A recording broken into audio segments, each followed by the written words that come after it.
Good afternoon, everyone. Welcome to What's Next.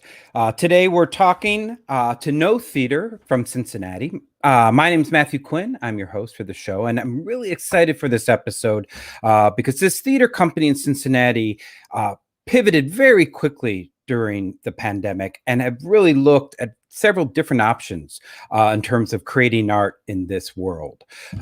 So without further ado, I'd like to call in Mr. Douglas Borntrager, or Doug. Welcome, Doug. Hi, how are you?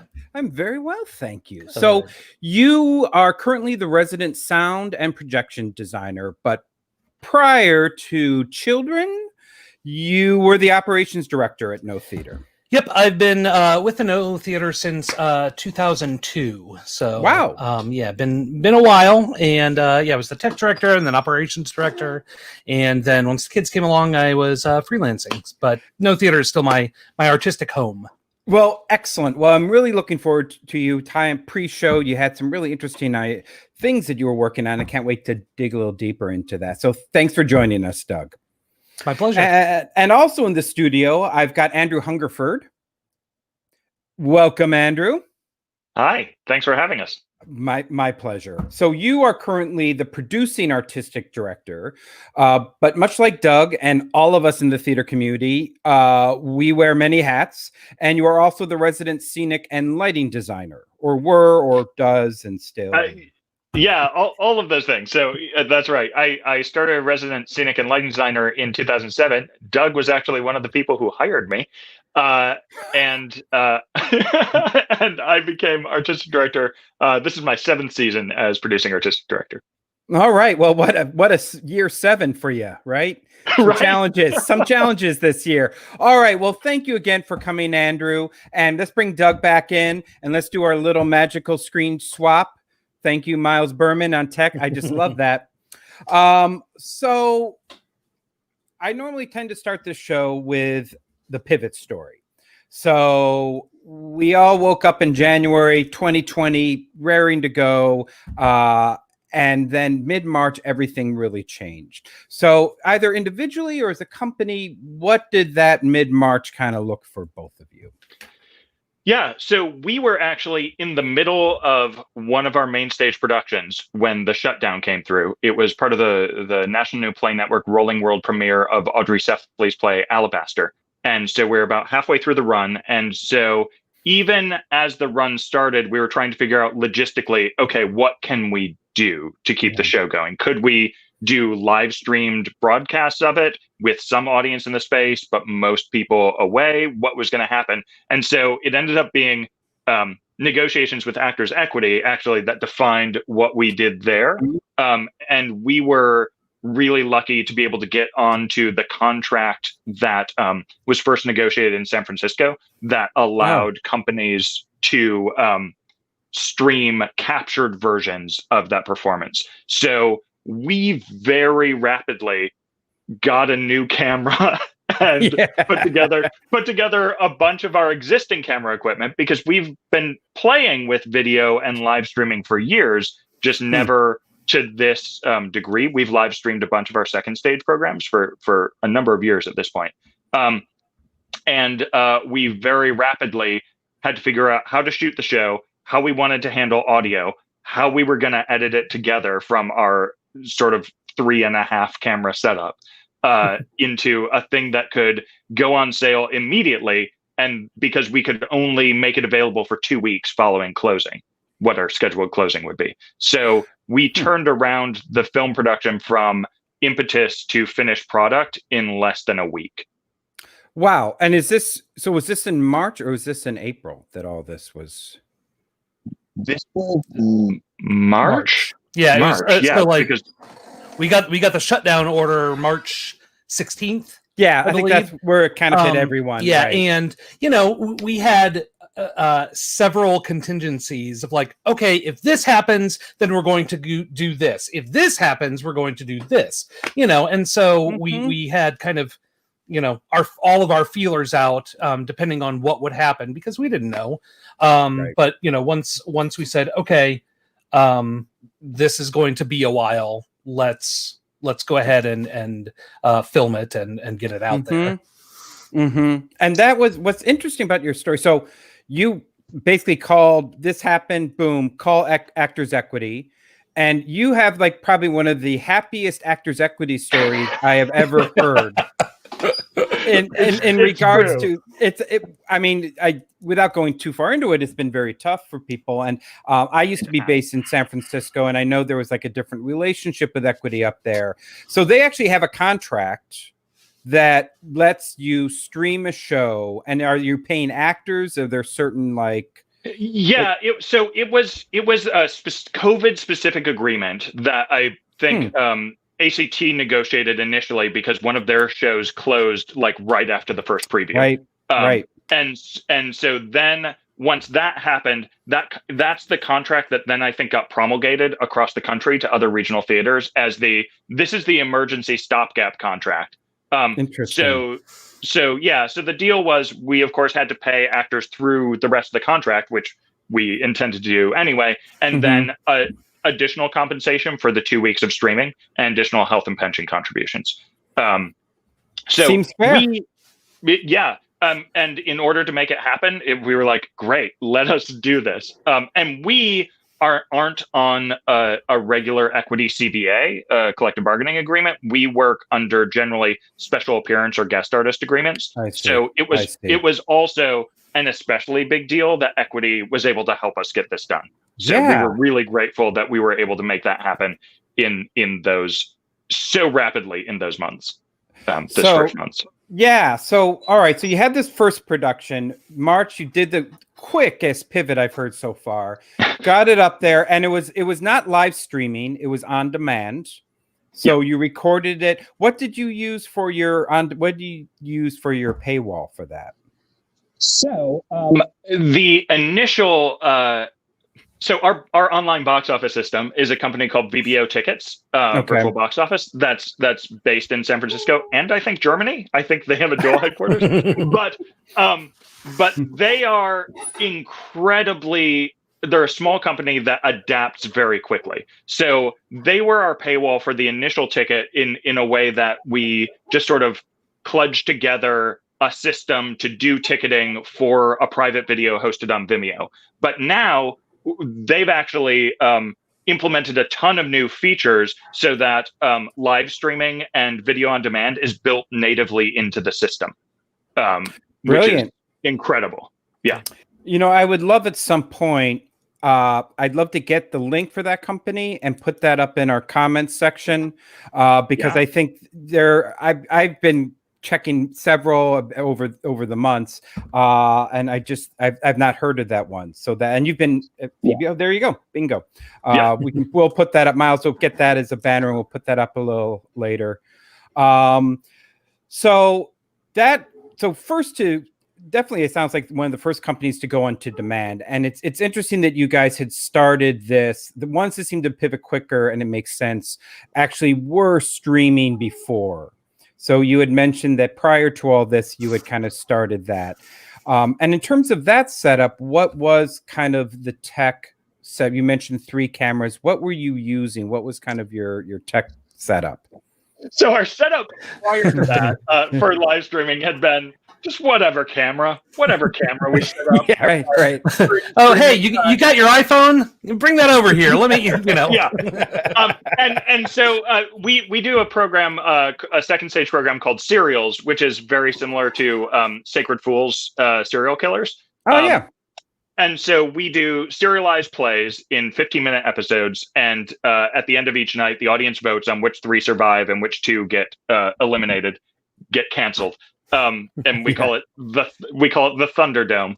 And nice. then going into the final week, there's a resurrection ballot where people can vote on their 2 favorite canceled shows to come back for one final episode. Nice. But so because we normally do that in our second stage cabaret space, which seats under 100 with standing room only, and because it's an every other week thing, a lot of fans would occasionally miss an episode. So we live stream it and then also offer archival DVR versions that so that people can get caught up on episodes if they miss them.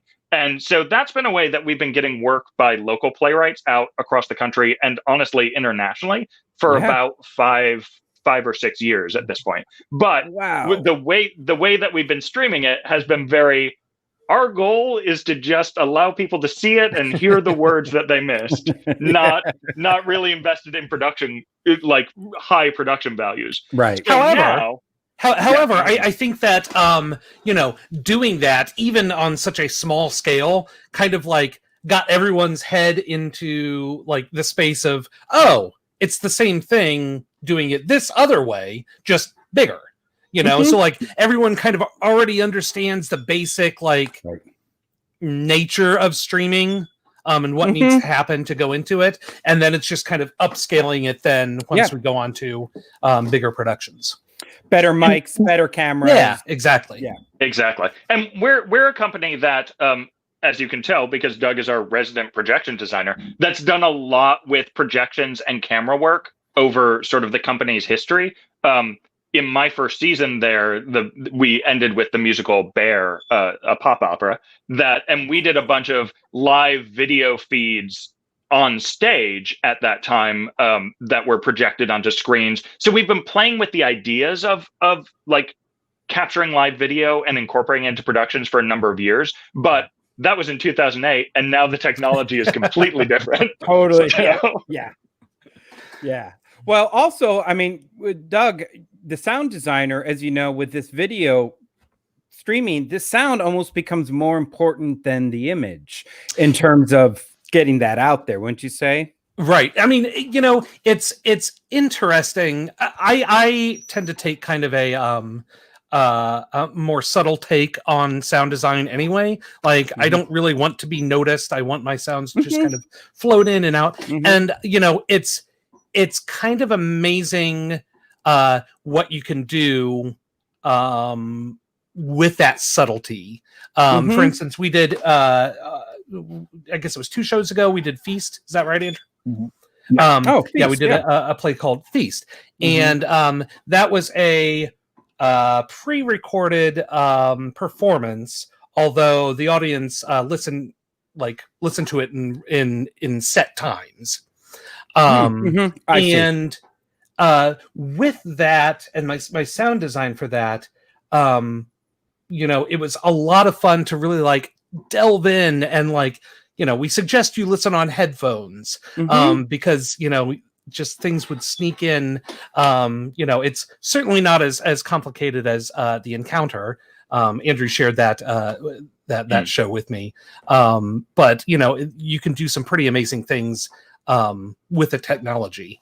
Yeah. I mean, and as Andrew said too, the technology has really changed since 2008. Exactly. And continues. Companies are upgrading their systems because everybody's doing it now.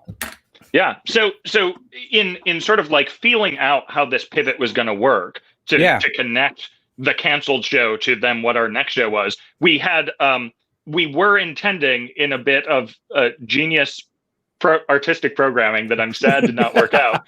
We were planning to do a production of Carson Kreitzer's Lasso of Truth at the same time Wonder Woman 1984 was released in theaters, and alas, neither of those things happened. Oh, so we were looking at ways that we could possibly do a digital version of that production, and then it just didn't work out rights wise. We just could, and then that's when negotiations with Equity started to slow down because the initial crisis point had passed, and then it was figuring stuff out. So then, as we were looking ahead to what this season would be, we started to reassess. Okay, what shows can we do? What shows lend themselves to digital production? And so we had been thinking about doing this Megan Gogarty play, Feast, which is a contemporary riff on Beowulf from the point of view of Grendel's mother. That's cool. We've been thinking about doing it for a number of seasons, honestly, and it was especially important for us to do it before this election because it's an indictment of strongmen, which is great. But it was originally written to be performed at a banquet that the audience is eating together. And so in our original conception, we were like maybe going to do a site-specific thing at a local beer hall or something like that. But when we also realized that, this is a piece, because it's this very intimate monologue that could really lend itself to digital format. And Megan agreed and did some tweaks to the show so that we could tailor it for digital Oh, delivery. that's brilliant.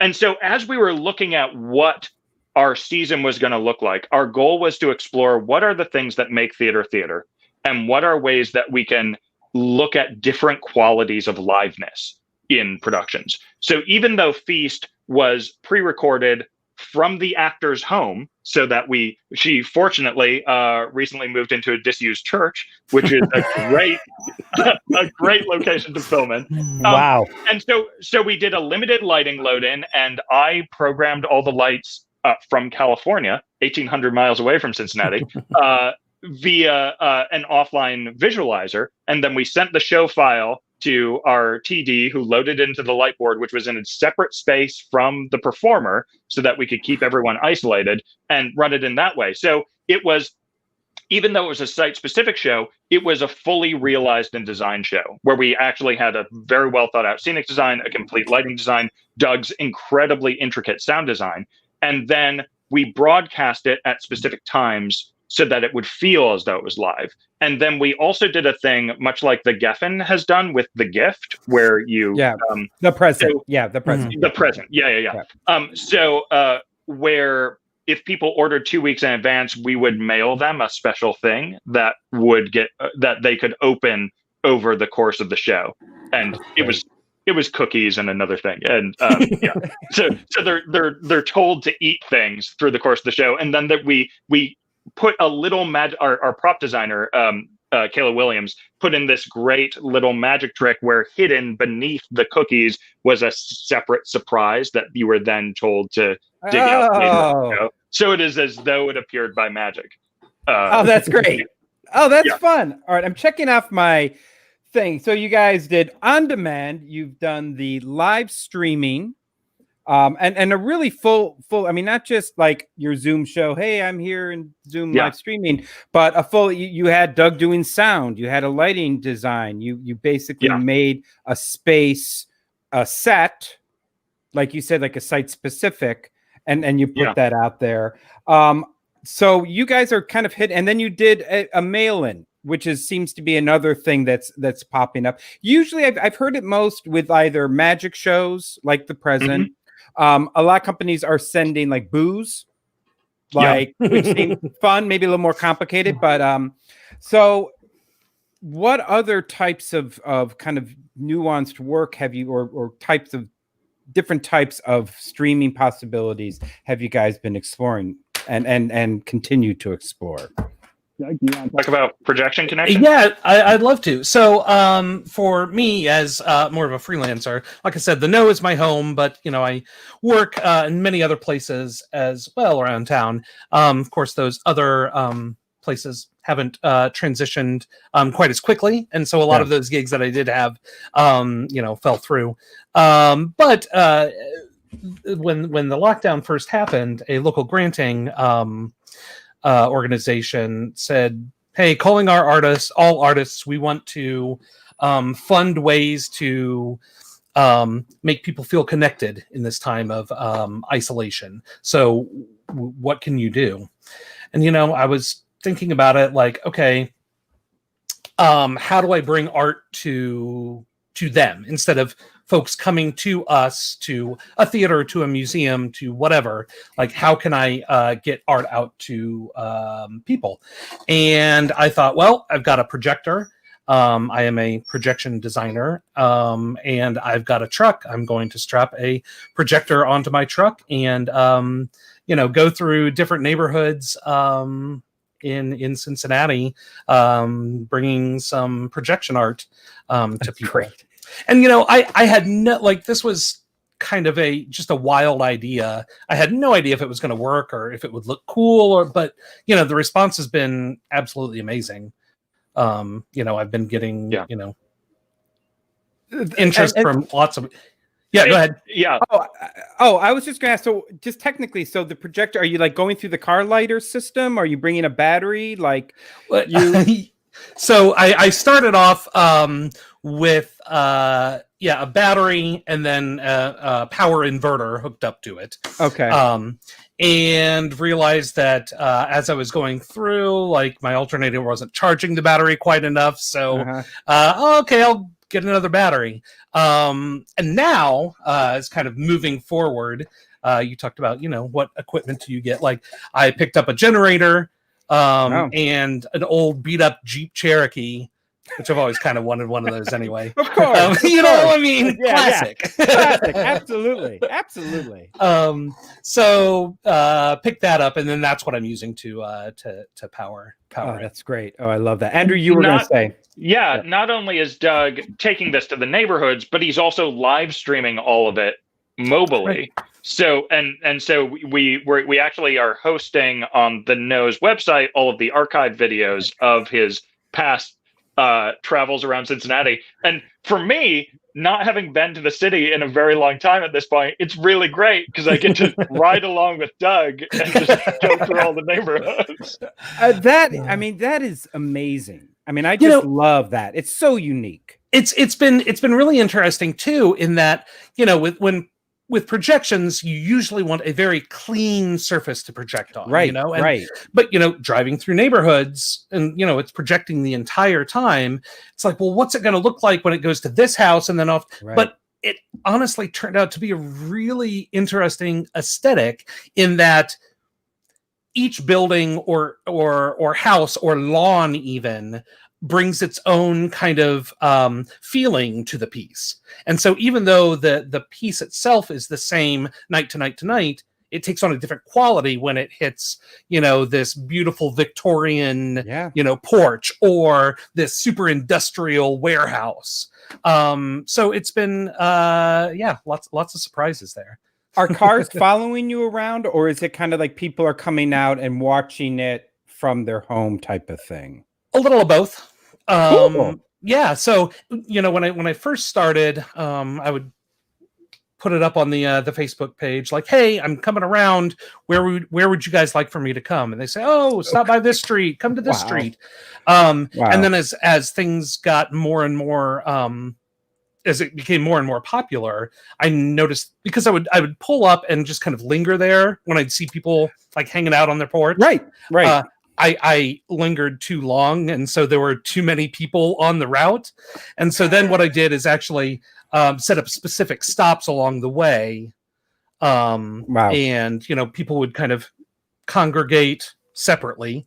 And, I would stay there for 5-10 minutes, then move on to the next stop.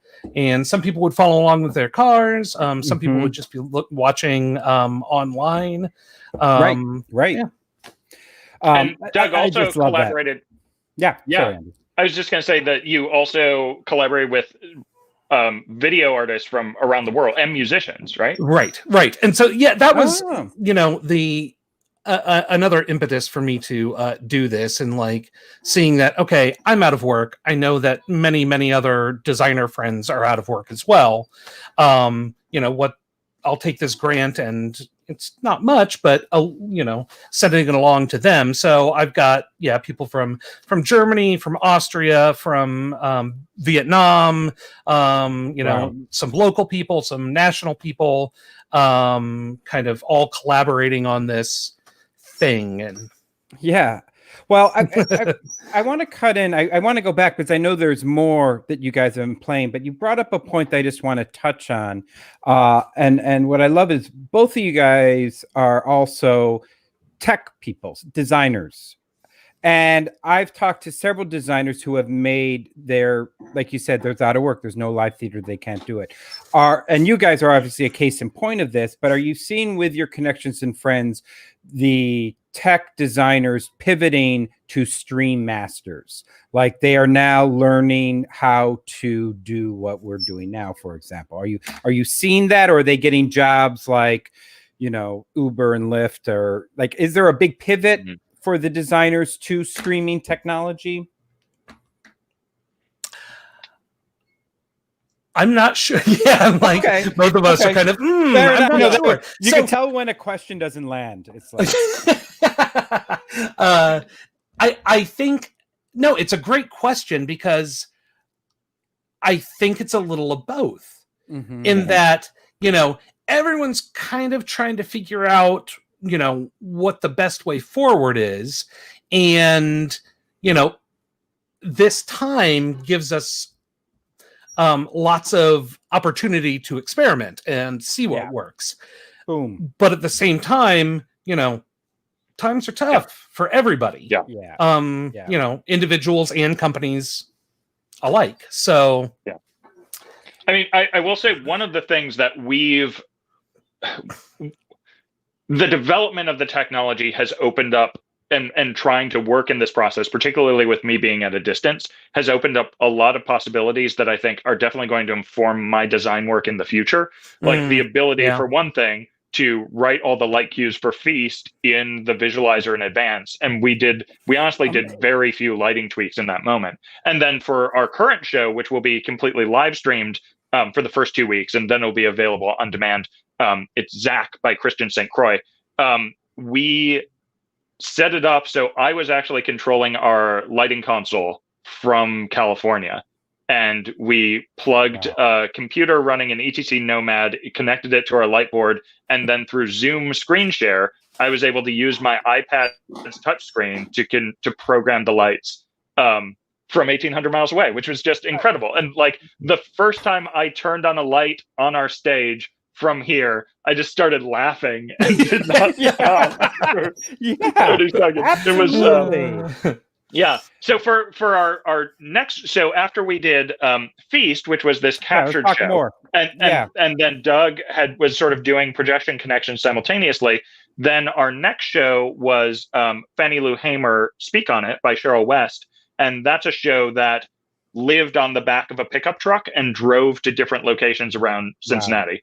And so it was all physically, it's one performer and one musician, and it was physically distanced from the audience. And we had a bunch of signage to make sure people stayed apart. And we did also truly live stream one performance of that from a parking lot, not even from our space. So that was also just to like, that we did it and it worked and it looked great. And so then our next show, Zach by Christian St. Croix, which is a satire of 90s teen sitcoms. Our slogan is, "Whom does the bell save?" Nice. And so this will be truly live streamed, and we're doing a 3-camera shoot. So we're mixing it live, and I've programmed all the light cues from offsite. It's broadcasting from inside our theater. So our theater's setup is that we have 2 floors. Our main stage is on the second floor, and our bar, lobby, cabaret stage is on the first floor. So we essentially have our filming studio that the actors are in upstairs, and then all of our technicians are in our command center downstairs, which is there's a lot going on there. And the 2 spaces have separate HVAC systems so that we can keep people isolated, so the actors can be unmasked and performing in the space and be safe. And we're doing a lot of interesting things with graphics mapping and keying of things onto the back wall and graphic overlays. And we are pushing the limits of our computer processing power at this point, as we've discovered in the last few days. But it's been last night was particularly exciting. But it's been a really interesting way of working and pushing this work forward in a different way. And it's very cool for the actors because they actually get to do a run of the show, instead of so many of these video projects we're doing it once and then we're done. And it's like, great, we did it. We did it. Right. Yeah. And this time they actually get to continue to have the experience of doing the run and seeing the show develop in that same way. And the audience gets an experience because they get to watch, depending on the night that they tune in, things can be wildly different. So, because it's not just the challenge of live theater. It's live theater mixed with live broadcasting, mixed with whatever the internet decides to do. What it decides to do. Exactly. And how is that? So, I mean, you guys have, like I said, checked every box of like every type of theater that people are kind of playing with this. How is that working for you? How is that keeping your audiences? Are you seeing a rise in audiences? And the big question that everybody's asking is the monetization.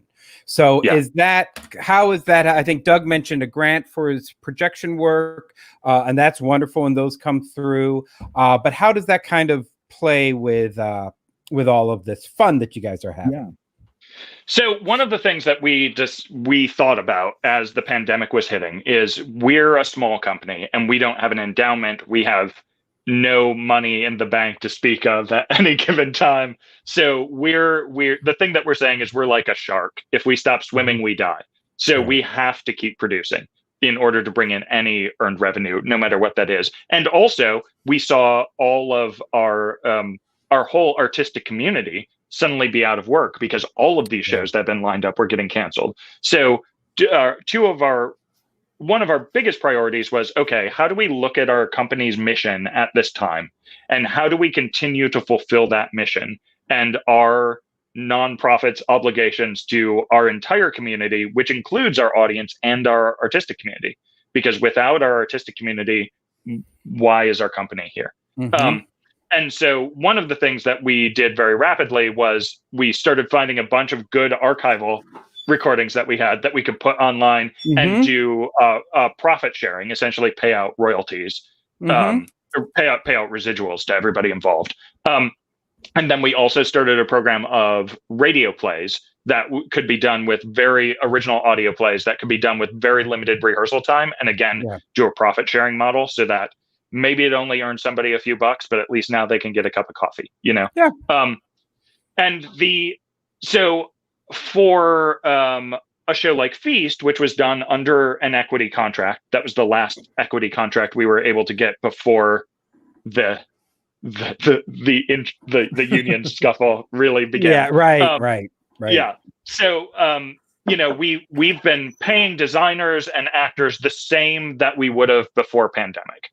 And in some cases for actors, we just, when building our budget for this season, a thing that we decided in conjunction with the board was, listen, things are hard. We should pay people more, not because it's the right thing to do.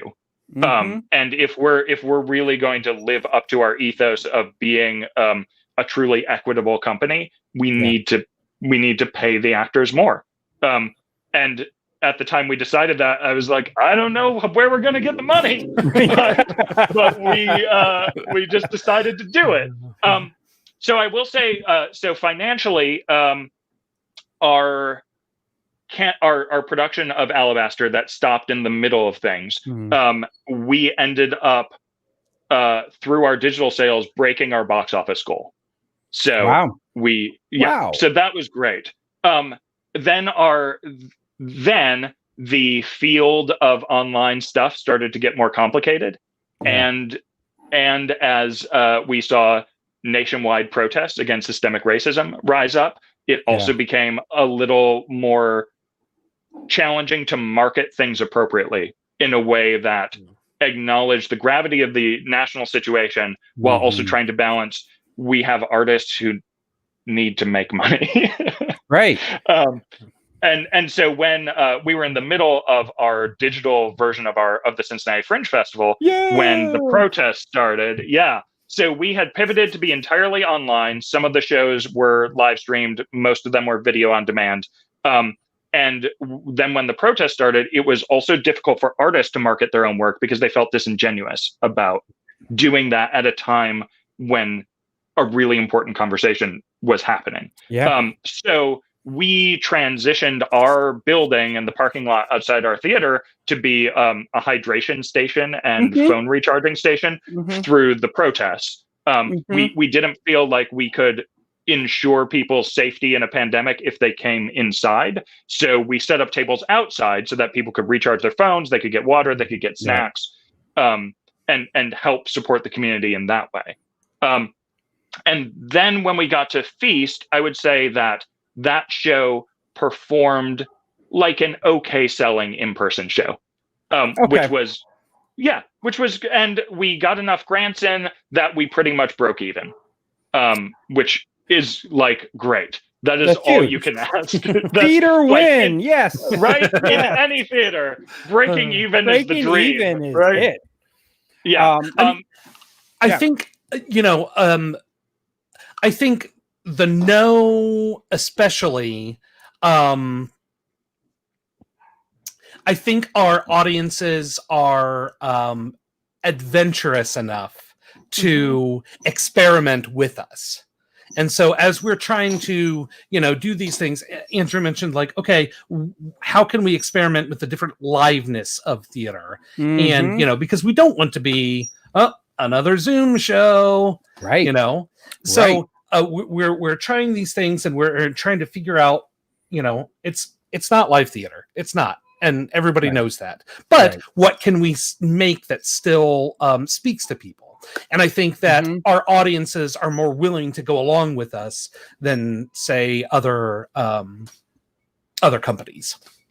That's nice. And knowing your audience and that they take that. And it sounds like, so in tying that, your audience was when you guys had a fee for everything. You weren't doing the donation model or the freebie model. You attached the value.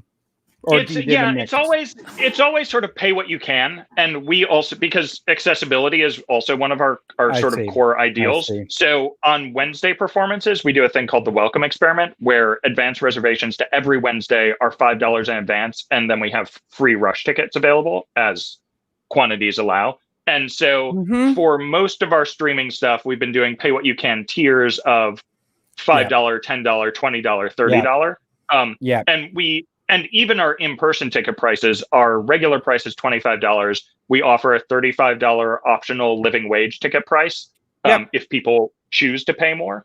And then we also offer $10 rush tickets an hour before the show, just all the time. And then the free Wednesday rush tickets. So it's interesting that our average ticket price for our digital, for our full digital shows has actually ended up being higher than our average ticket price for in-person shows, because more people are just choosing to pay more to support us, which is amazing. That is amazing. And tier is what I tend to hear the most. And that, like you're saying, people get it. And they are the people who are working, because there's a lot of people out there still working, kind of make up for that. Let me ask you then too, because I know a lot of theater you had a lot in there, unpacking it a bit. A lot of theaters across the nation really rose up in support of Black Lives Matter, and they had, I think, in San Francisco and maybe LA, like Open Your Lobby program where people would do it, just like you said. Are you now looking at your season and what you're working on under this new scope of reality of what our society is like? Are you making changes that way in terms of what you're doing? Yeah, so we have always had the No was founded as essentially Cincinnati's multicultural theater. Our founder Jay Callaghan, when he founded it in the late '90s, that was one of the big impetuses that drove that. And for a while, the No's focus was a lot on LGBTQ work.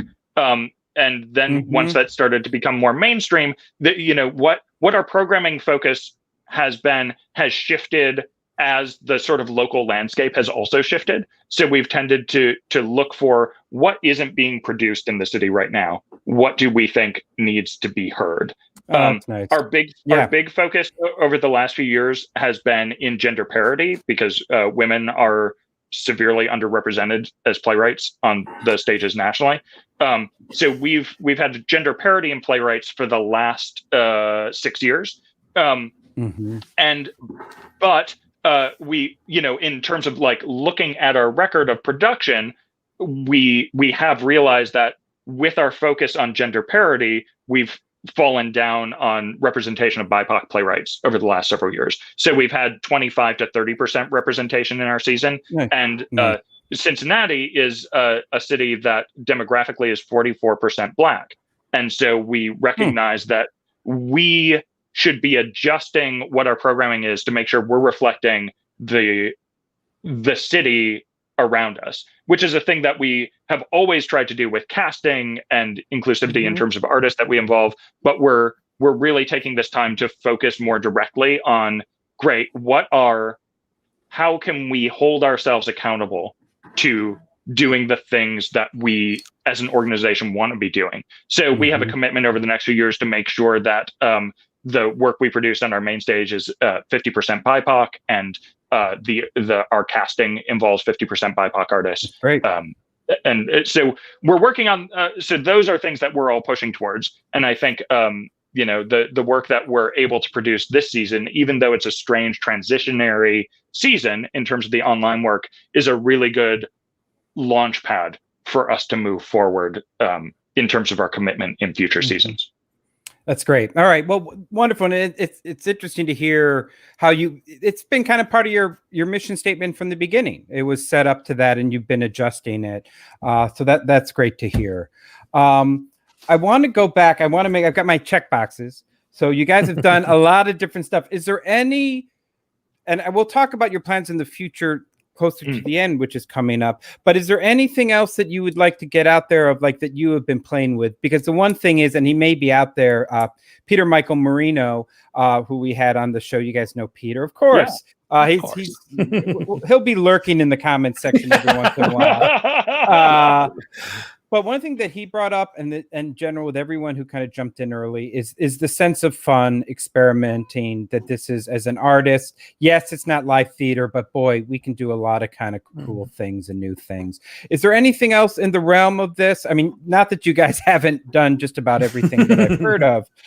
Anything else you'd like to get out there before we kind of talk some other stuff? Well, I would love to explore like virtual stages and augmented reality and virtual reality. And, I think that, one of the reasons I've always loved working for the No is that it's allowed me to experiment and allowed me to learn new things. Like there's a call for a ceiling to fall in a particular show, and like, I don't know how to do that. I'll figure it out, and so this right. And so going into this is just another thing to figure out, another thing to play around with. And so I would love to see taking things fully virtually, and what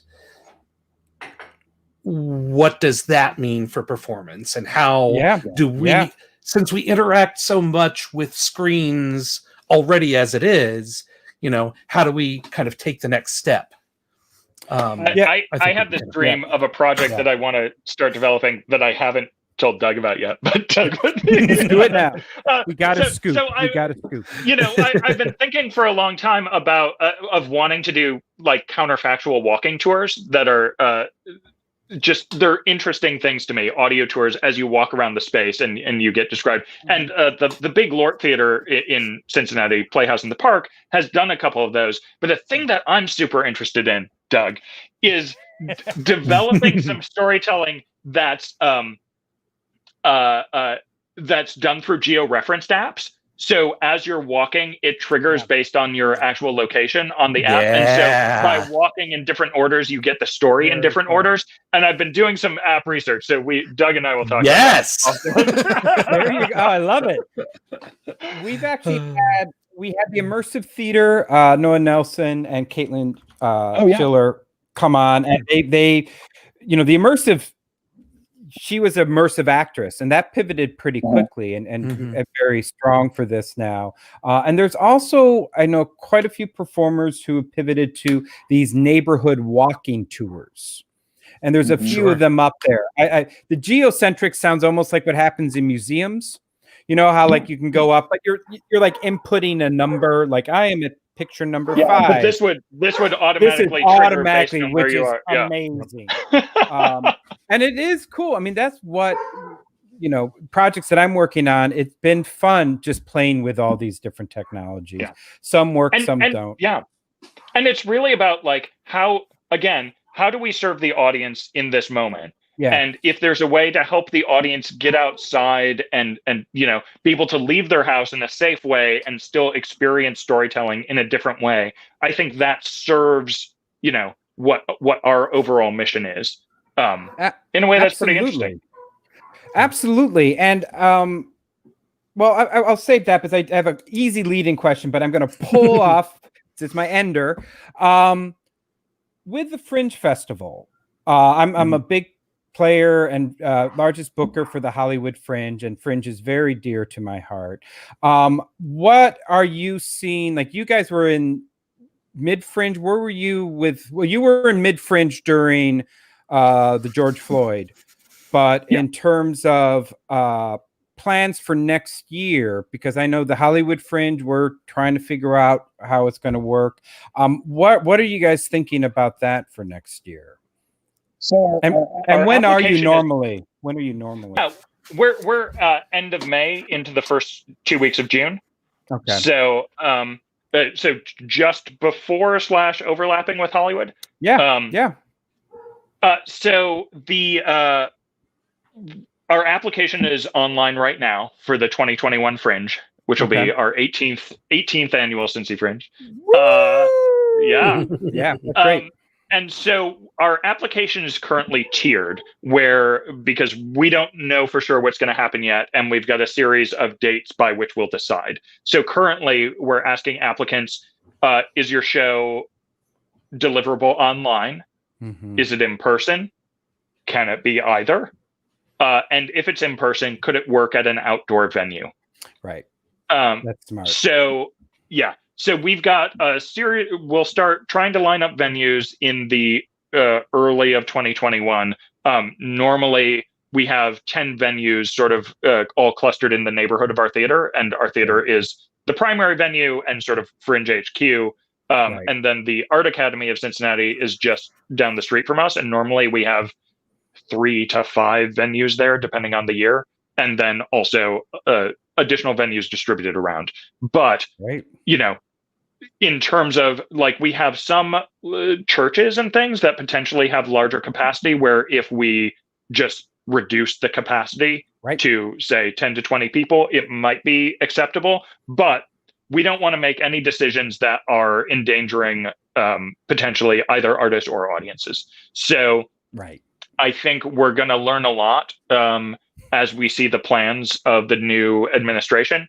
And, one of the things that we're thinking about for our February show is, what if there's a national lockdown? What does that mean for how we have to adjust to make things happen?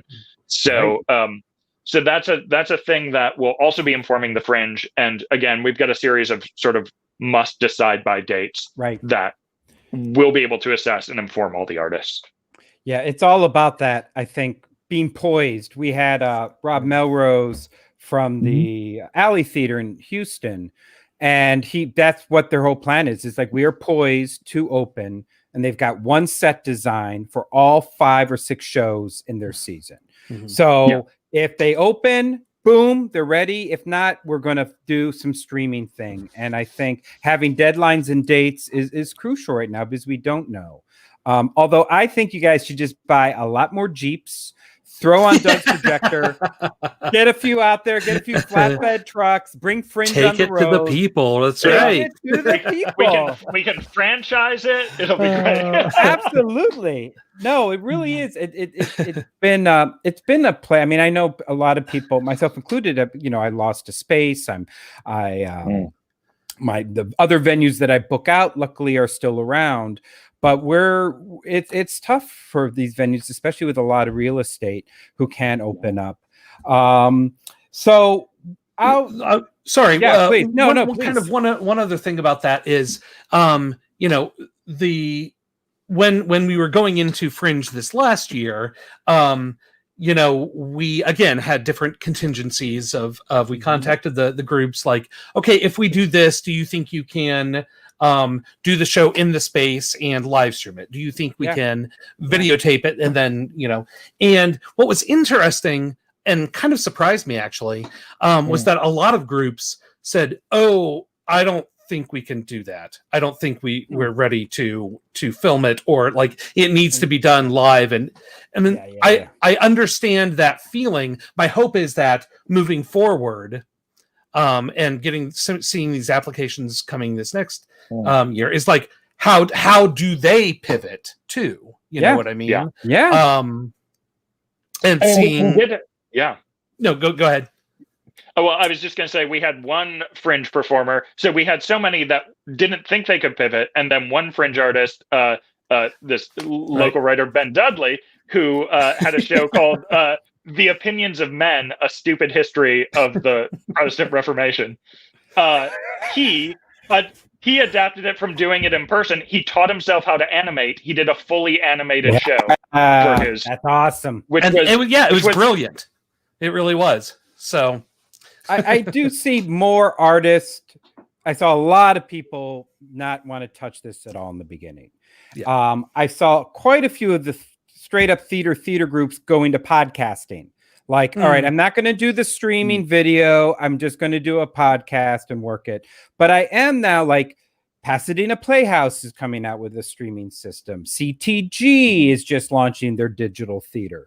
That a lot of these theaters and people, I imagine, in time, even with the vaccine out there now, we're still looking for several long months in here. And like you said, Doug, it will be interesting to see when these people pivot. And part of it is they get to look at people like you doing these shows and go, oh, that's... So I think some people had a hard time. We had Peter Quinn on, who was one of the ACT directors who did, I think, the play that you were talking about, Andrew, at ACT that pivoted. I can't remember. Love and Warcraft. Sure. And he was talking about like that sense of like getting his head around what's going on here. And a lot of people, I think, thought, well, everybody's going to get this. I got to get out as soon as possible and make it happen because everybody's going to get it. And we're kind of seeing that not everybody, some people didn't even want to try to get this.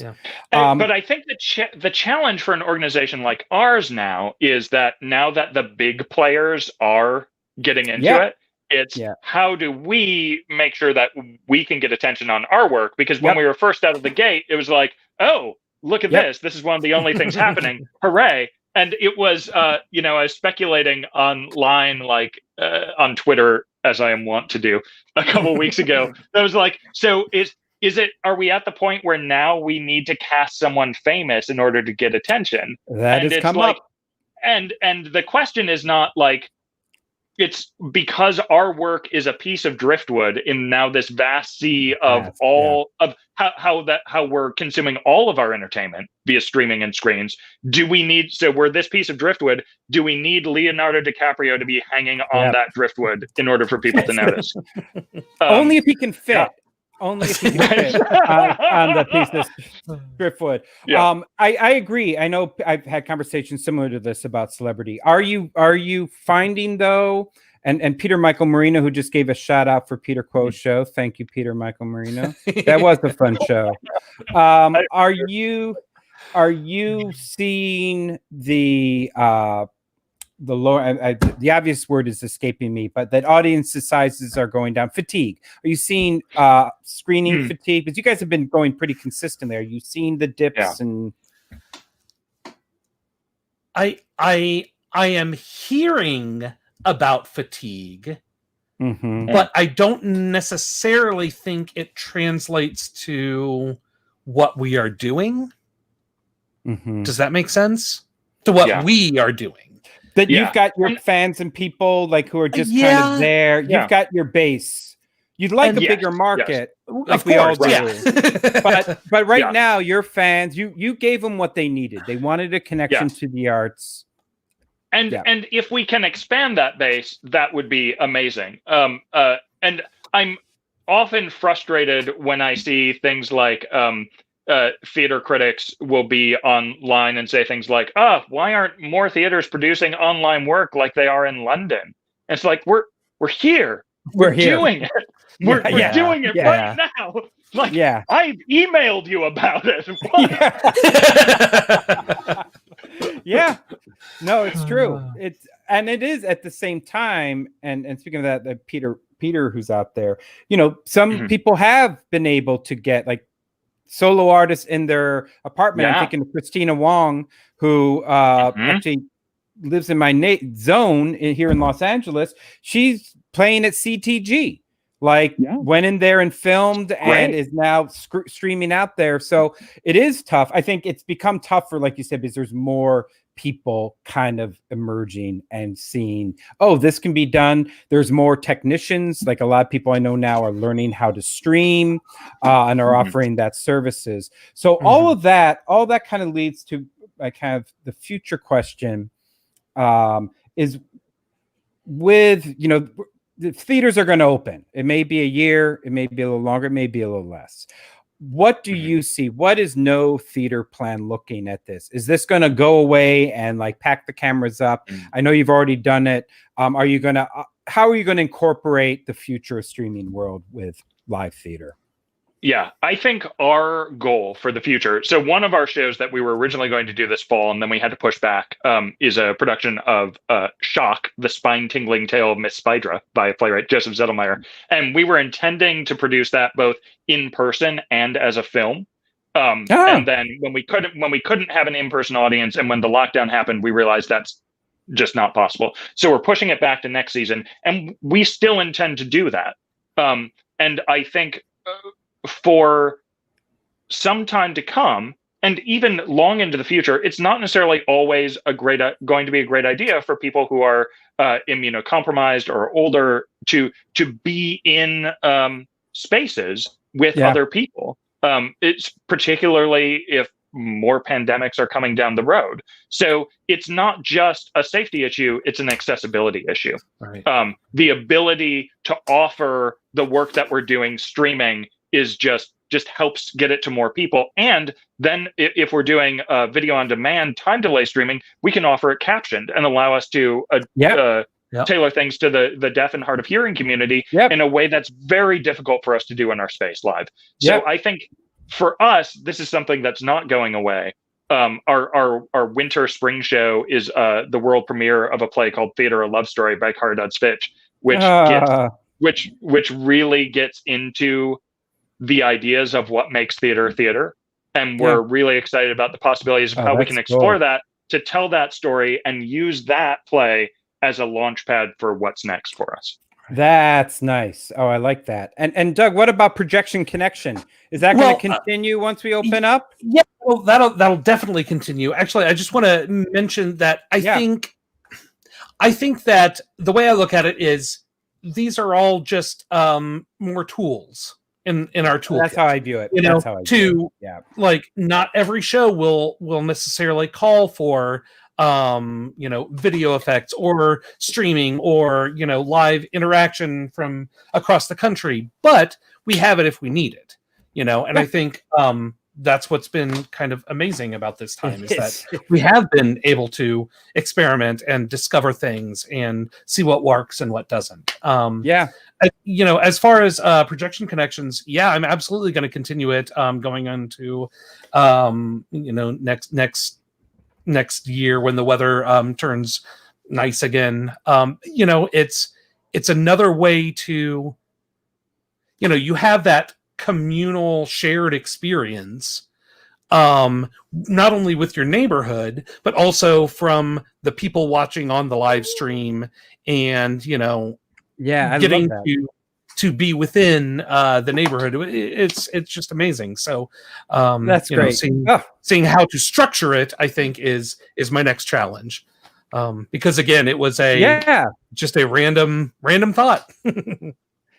Some of the best are. So I applaud both of you with playing with it. So how can you mentioned a lot of projects.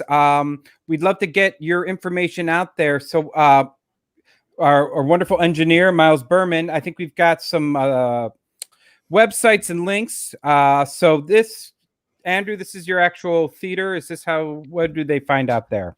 Yeah, so this is the theater, and this is the direct link to our show that opens tomorrow. Anyone who was a teenager near a television set in the 90s should definitely see this show. I love it. I think they would get a kick out of it. I like that it's called Zach. That's great. And what's the one for the Projection Connection? We've got one for that. Oh, there we go. Yeah, I've got a Facebook group there, and you can find updates and videos of the show and pictures and events. Well, excellent. Well, listen, Andrew, Doug, thank you so much for joining me today and talking about all the excellent stuff you're doing. Oh, I'm sorry, I cut off VBO tickets. This is your general ticketing company. This is our box office provider, and they've been incredibly responsive to the crisis and rolling out new features, it seems, every week, which has been really great. That's really good. And they have a good ticket fee, a fair ticket fee for audiences. Yeah, it's totally reasonable. Yeah, that's great. Okay, good. A little plug out there for VBO. and a plug out there for Ricky and Danny Young, R&D, who helped introduce Doug, Andrew, and I. So I really appreciate that. And also Peter Michael Marino out there. Yeah, they're great. So so I'm bringing it back around. Thank you both again for coming on, and also a really big thanks for doing what you're doing. I mean, you guys are obviously you're caring about your community, both the audience and the artistic. I'm really touched that you're trying to get money that's very valuable right now into artist hands, and you're doing it with fun and creativeness. And it's really important now that people are doing this and keeping it alive. So thank you for coming on and sharing that and doing all you do. Everyone else out there, thank you so much for tuning in. We are going to be off next week for Turkey Week, but we will be coming back the week after with some amazing pioneer in streaming theater. Everyone out there, be safe, and we'll see you soon. Thanks again. Thank you.